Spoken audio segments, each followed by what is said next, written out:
Oh boy, you know, it's a thing with Crossout. They just throw in one balance change and oh boy, here comes this freaking red panda furry dude right around the corner to complain about the one weapon he uses because he has no originality. Let's and go.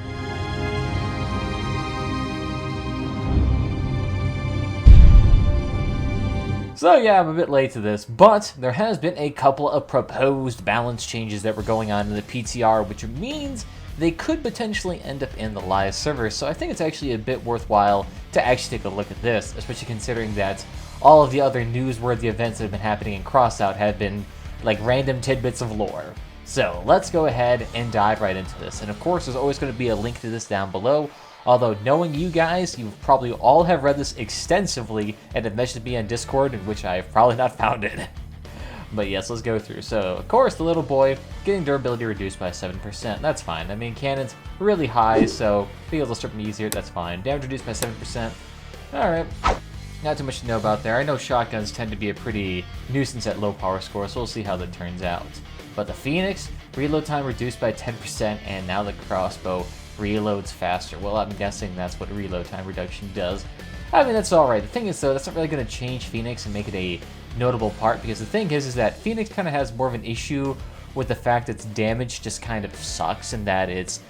I mean, it has a great ability to take off weapons and wheels, but only intermittently, and it's also a very large weapon, so it's very easy to counterfire.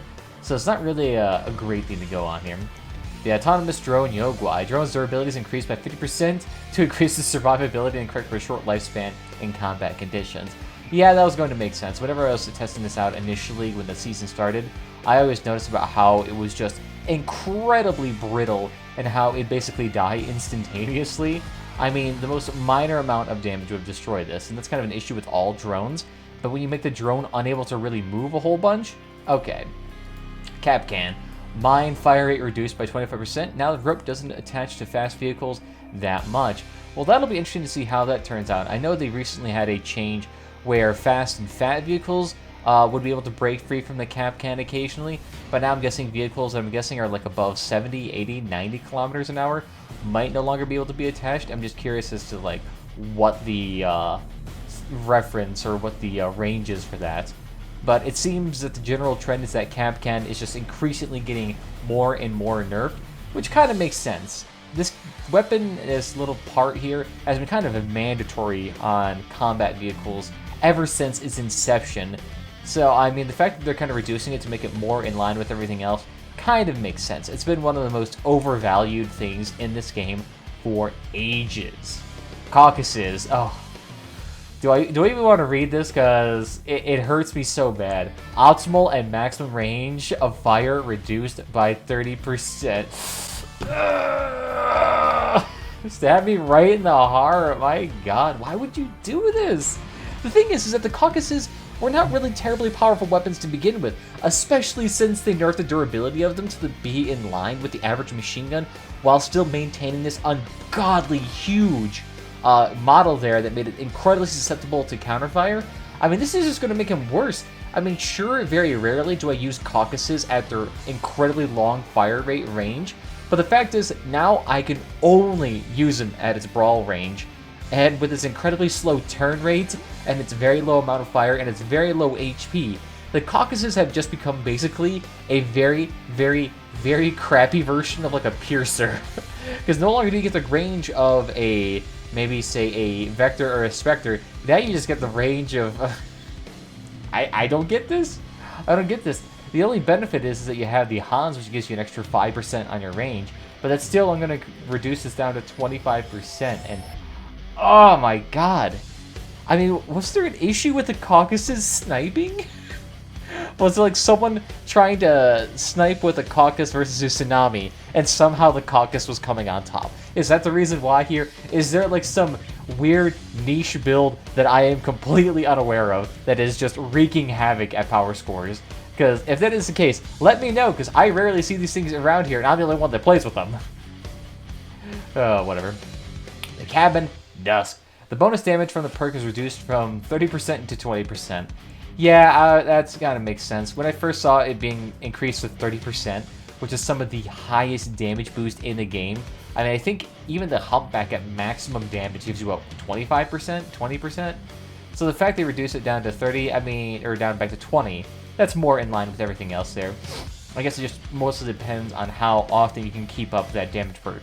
Because that's a big thing. A lot of things with these damage perk weapons is that keeping it consistently high is the big thing. Tracking system Enlightenment reduces the system's loading time from 15 to 14 seconds. Well, that's barely going to do anything. Janabi Cabin. Now the cabin's perk bonus with all damage types. Okay, I guess it makes it a bit more applicable to everything. Having cabins that only apply to one damage type or to one weapon in particular or something like that generally makes it a very, very niche weapon and very unlikely to be used in pretty much any circumstances.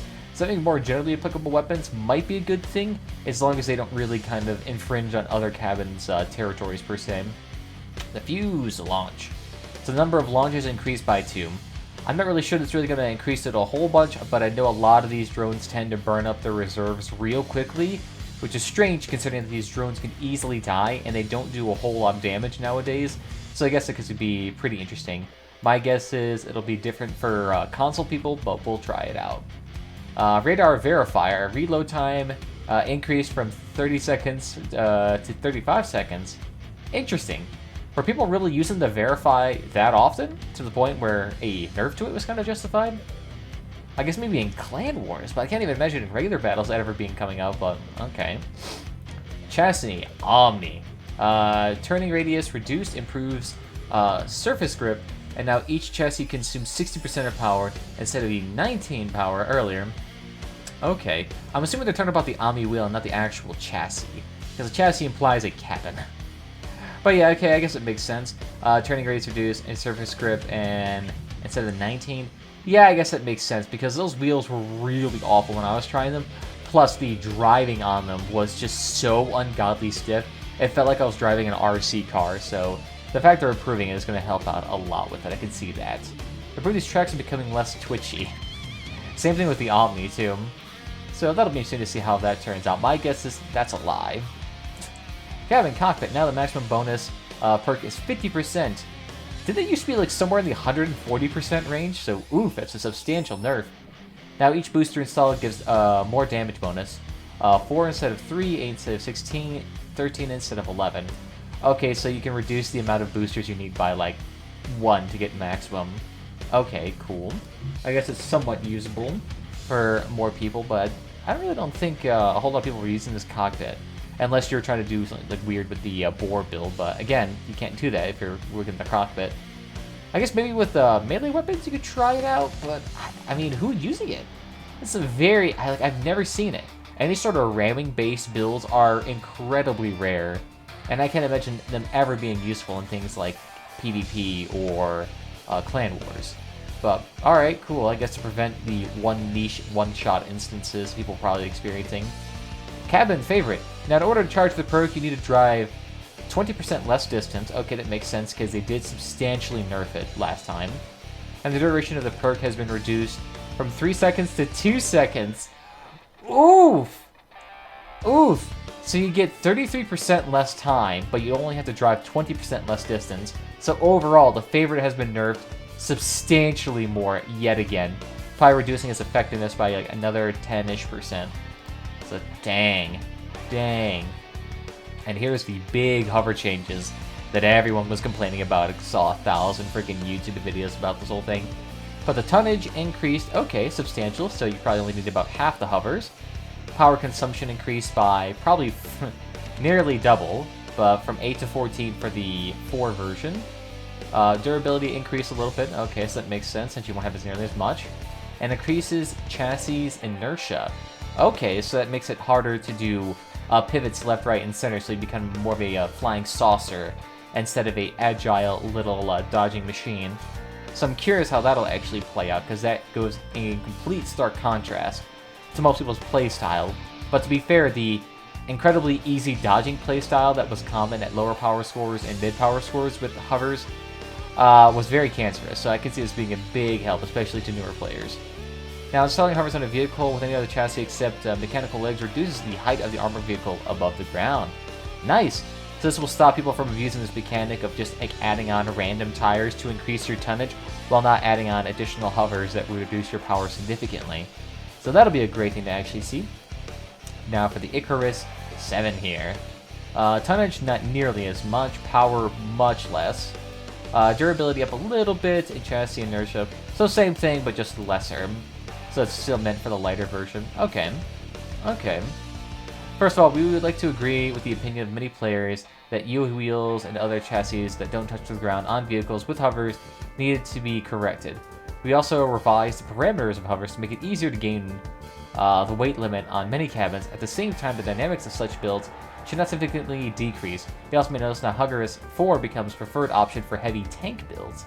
Yep, so that's what it sounds like. You got the option between tank hovers and light hovers. The changes how hovers vehicles' inertias are primarily aimed at slightly reducing their efficacy. The fast builds, whose efficiently has stood out consistently in many tests. That is true. Anyone who's played any sort of competitive Crossout, or who has played any sort of high skill or high ranking game, you just know the high benefit of being able to dodge. But you know what's better than having a lot of armor to dodge a shot, or to absorb a shot? Completely avoiding that shot entirely. And so that was one of the big benefits of hovers, is that they could basically just avoid anything that wasn't a shotgun or a minigun. So legendary parts.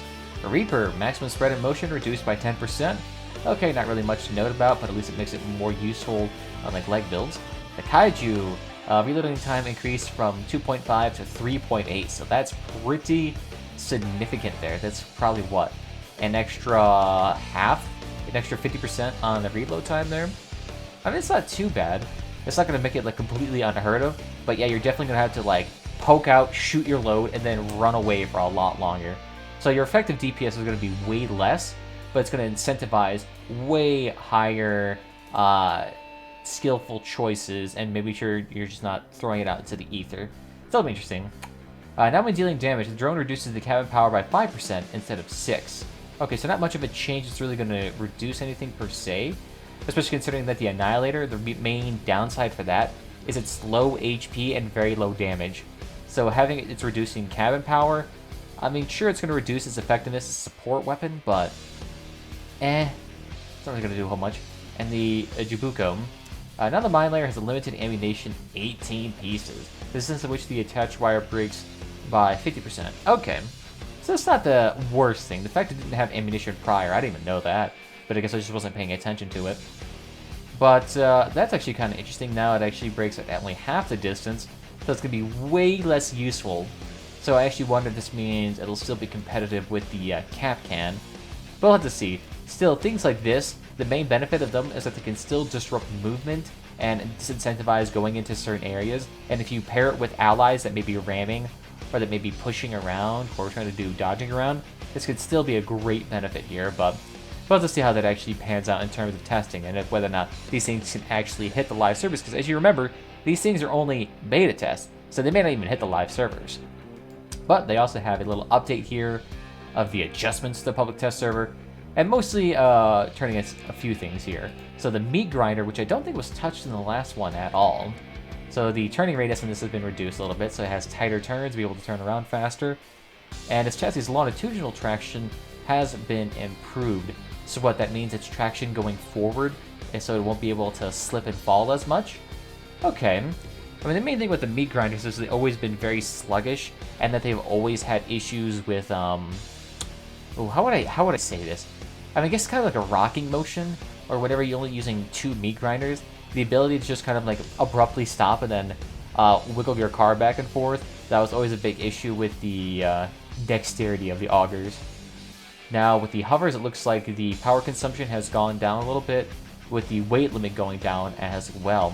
So my guess is people were not using the tank hover as much, which I guess kind of makes sense, because tank hover, I feel like, is kind of the worst of both worlds. Sure, you're fat and heavy, but now you also have very poor inertia control, because you're no longer using tracks or tires.